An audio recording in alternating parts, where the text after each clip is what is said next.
Nah, ini bung serangut. Okay, aku kat dalam kereta menikmati pemandangan. So, kita duduklah sambil tengok view kat luar. Aku terpaksa tutup sebab muka aku macam muka tak siap, guys. sorry. Kita dah sampai. Oh, korang tengok ni tempat dia. Air ni tengah kering. Oh, ni kedai makan tapi tak buka lagi. Terus aku waktu pergi cuti. Air kering. Okay, tengok je lah. Lepas tu pula anginnya pula macam kuat sangat. Kita nikmati je lah. Kita nikmati angin dia yang kuat. Walaupun tak berapa suka angin kuat ni. Okay, kita pergi ke arah sana pula.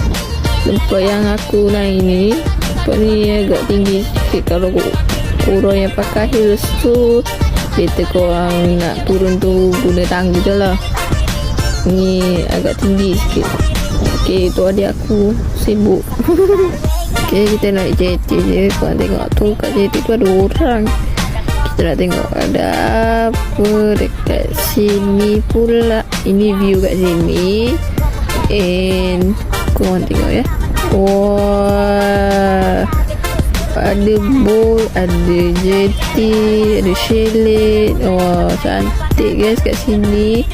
Kita boleh tengok view dekat sini. Ni air pasang dia ni mengalir ke laut macam tu tak silap aku. Korang tengok. Wow, boleh katakan besar juga air pasang dia ni. Kita ambil gambar sikit. Kita ambil view sikit kat sini. Cheese. Hehehe. Apa dah aku buat ni guys. Nampak korang tengok tu ada boat, ada jetty kat situ. Nampak. Okay. Subhanallah, cantik. Saya nak tengok bawah. Cantiknya ciptaan ni Allah. Okay, kita tengok kat sini pula ada apa.